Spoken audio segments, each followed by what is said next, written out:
यह मैं क्या सुन रही हूँ? सुनीता सीमा ने जब यह बात कही तब सुनीता बोली, क्या सुन रही हो सीमा? तुम्हारा पवन के साथ संबंध है? हाँ है। यह जानते हुए भी कि तुम विधवा हो और एक विधवा किसी से संबंध नहीं रख सकती, सीमा ने समझाते हुए कहा। पल भर रुक कर वह फिर बोली, फिर तू 60 साल की हो गई है तो क्या हुआ? सुनीता ने कहा, औरत बूढ़ी हो जाती है तब उसकी इच्छा नहीं जागती क्या? तू भी तो 54 से 55 साल के आसपास है। तेरी भी इच्छा जब होती होगी तो क्या भाई साहब के साथ हमबिस्तर नहीं होती होगी? सीमा कोई जवाब नहीं दे पाई। सुनीता ने जो कुछ कहा सच कहा है। वह भी तो इस उम्र में हमबिस्तर होती है, फिर सुनीता विधवा है तो क्या हुआ? आखिर औरत का दिल ही तो है। उसने कोई जवाब नहीं दिया। तब सुनीता बोली, जवाब नहीं दिया तूने? तूने जो कहा सच कहा है, सीमा अपनी रजामंदी देते हुए बोली। औरत अगर विधवा है तो उसके साथ यह सामाजिक बंधन क्यों? उल्टा सुनीता ने सवाल पूछते हुए कहा। तब सीमा पल भर के लिए कोई जवाब नहीं दे पाई। सुनीता बोली, अगर किसी की पत्नी गुजर जाती है तो वह इधर उधर मुंह मारता फिरे तब यह समाज उसे कुछ न कहे क्योंकि वह मर्द है, मगर औरत किसी के साथ संबंध बनाए तब वह गुनाह हो जाता है। तो फिर तू पवन के साथ शादी क्यों नहीं कर लेती? सीमा ने सवाल किया। आजकल लिव इन रिलेशनशिप का जमाना है, सुनीता बोली, क्या दोस्त बनकर नहीं रह सकते हैं? ठीक है, तेरी मर्जी, जो आए वह कर। मैंने जो सुना था कह दिया, नाराज होकर सीमा बोली, मगर तू 3 बच्चों की माँ है। वे सुनेंगे तब उन पर क्या गुजरेगी, यह सोचा है? हाँ, सब सोच लिया है। क्या बच्चे नहीं जानते हैं कि माँ के दिल में भी एक दिल छिपा हुआ है? उसकी इच्छा जागती होगी। समझाते हुए सुनीता बोली, देखो मीना, इस बारे में मत सोचो।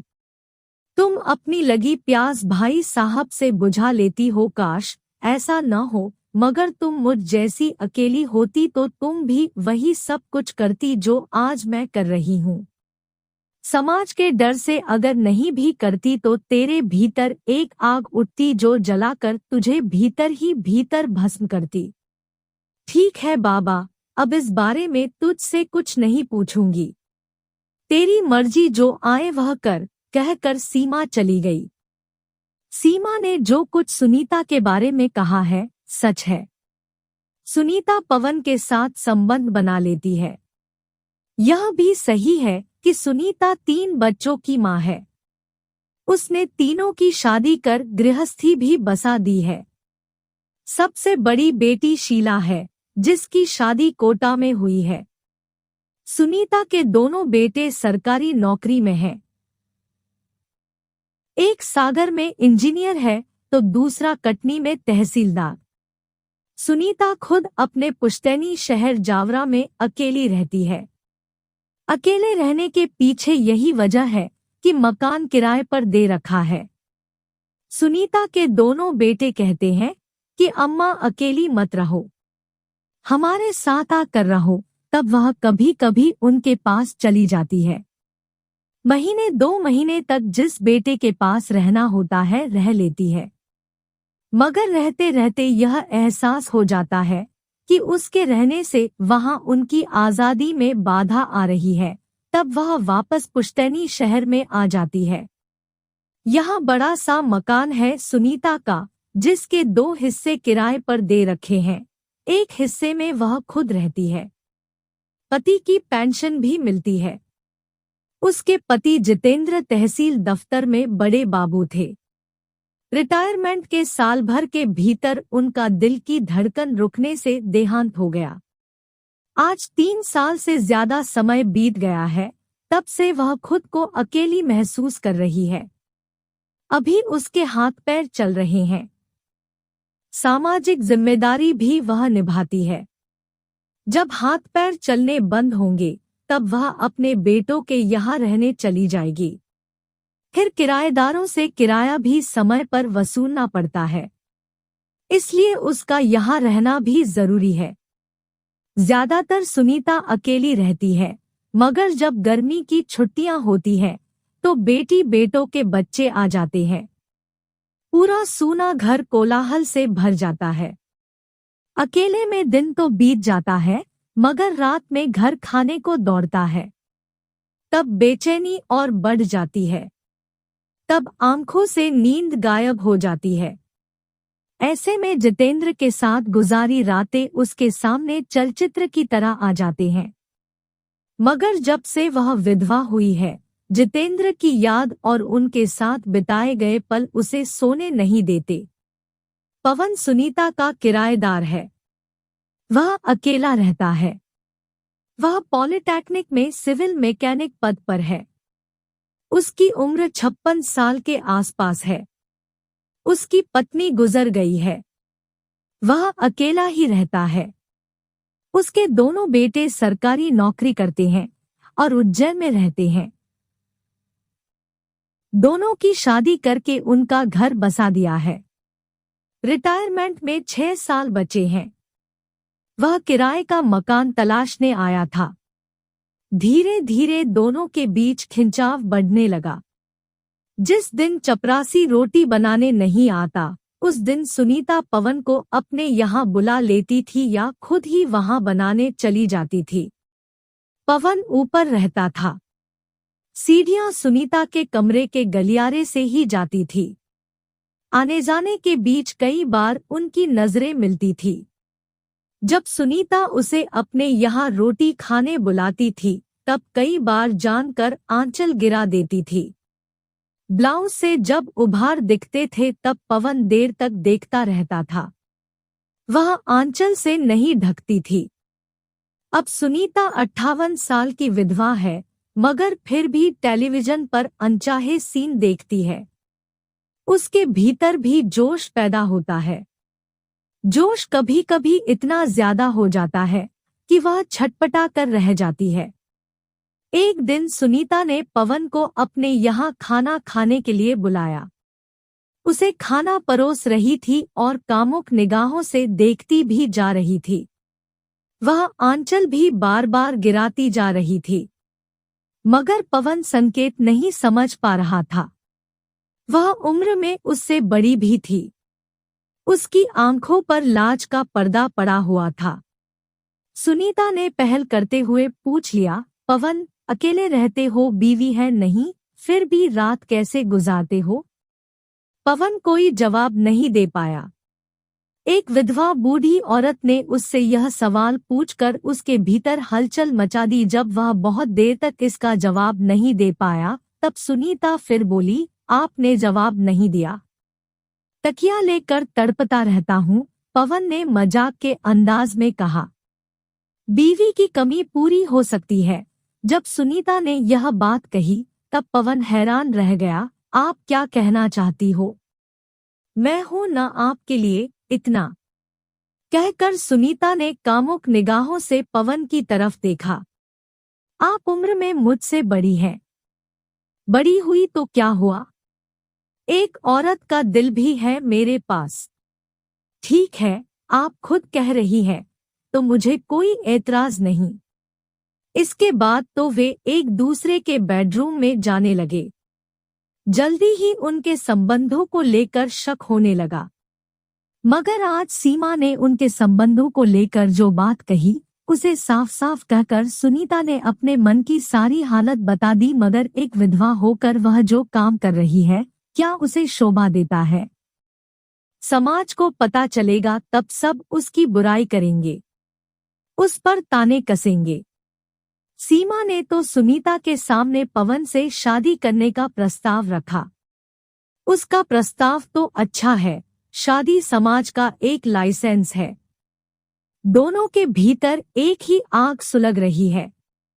मगर इस उम्र में शादी करेंगे तो मजाक नहीं उड़ेगा। अगर इस तरह से संबंध रखेंगे तब भी तो मजाक ही बनेगा। सुनीता बड़ी दुविधा में फंस गई।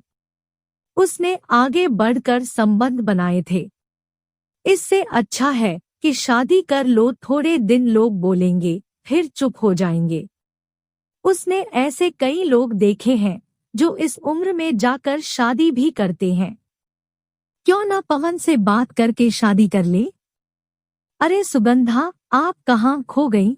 पवन ने आकर जब यह बात कही तब सुनीता पुरानी यादों से आज में लौटी, लगता है बहुत गहरे विचारों में खो गई थी। हाँ पवन, मैं यादों में खो गई थी। लगता है पुरानी यादों से तुम परेशानी महसूस कर रही हो। हाँ, सही कहा आपने। देखो सुगंधा, यादों को भूल जाओ वरना ये जीने नहीं देंगे। कैसे भूल जाऊं पवन, आपसे आगे रहकर जो संबंध बनाए। मैंने अच्छा नहीं किया, अपनी उदासी छिपाते हुए सुनीता बोली। फिर पल भर रुककर वह बोली, लोग हम पर उंगली उठाएंगे, उसके पहले हमें फैसला कर लेना चाहिए। फैसला? कौन सा फैसला सुगंधा? पवन ने हैरान होकर पूछा। हमारे बीच जो संबंध है उसे तोड़ दे या परमानेंट बना ले। मैं आपका मतलब नहीं समझा। मतलब यह कि या तो आप मकान खाली करके कहीं चले जाएं या फिर हम शादी कर लें। सुनीता ने जब यह प्रस्ताव रखा तब पवन भीतर ही भीतर खुश हो गया। मगर यह संबंध कैसे होगा?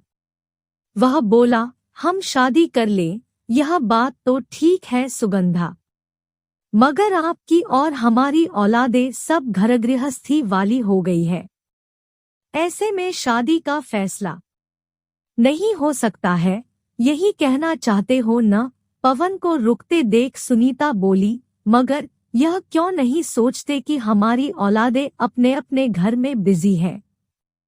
अगर हम शादी कर लेंगे तब वे हमारी चिंता से मुक्त हो जाएंगे। जवानी तो मौजमस्ती और बच्चे पैदा करने की होती है, मगर जब पति पत्नी बूढ़े हो जाते हैं तब उन्हें एक दूसरे की ज्यादा जरूरत होती है। आज हमें एक दूसरे की जरूरत है। आप इस बात को क्यों नहीं समझते हो? आपने ठीक सोचा है सुगंधा। मेरी पत्नी गुजर जाने के बाद मुझे अकेलापन खूब खलने लगा, मगर जब से आप मेरी जिंदगी में आई हैं, मेरा वह अकेलापन दूर हो गया है। सच कहते हो, मुझे भी अपने पति की रात को अकेले में खूब याद आती है। सुनीता ने भी अपना दर्द उगला। मतलब यह है कि हम दोनों एक ही आग में सुलग रहे हैं। अब हमें शादी किस तरह करनी चाहिए, इस पर सोचना चाहिए। आप शादी के लिए राजी हो गए। बहुत सालों के बाद सुनीता के चेहरे पर खुशी झलकी थी। वह आगे बोली, शादी किस तरह करनी है यह सब मैंने सोच लिया है। क्या सोचा है सुगंधा? अदालत में गुपचुप तरीके से खास दोस्तों की मौजूदगी में शादी करेंगे। ठीक है, मगर इसकी हवा किसी को भी नहीं लगनी चाहिए, यहाँ तक कि अपने बच्चों को भी नहीं। मगर बच्चों को तो बताना ही पड़ेगा, पवन ने कहा। जब हमारे हाथ पैर नहीं चलेंगे तब वे ही संभालेंगे। शादी के बाद एक पार्टी देंगे जिसका इंतजाम हमारे बच्चे करेंगे। जब सुनीता ने यह बात कही तब पवन भी सहमत हो गया। इसके ठीक 1 महीने बाद कुछ खास दोस्तों के बीच अदालत में शादी करके वे जीवन साथी बन गए। सारा महल्ला हैरान था। उन्होंने अपनी शादी की जरा भी हवा न लगने दी थी। 2 बूढ़ों की अनोखी शादी पर लोगों ने उनकी खिल्ली उड़ाई, मगर उन्होंने इसकी जरा भी परवाह नहीं की। कोई खुश हो या न हो, मगर उनकी औलादें इस शादी से खुश थी, क्योंकि उन्हें माता पिता की नई जोड़ी जो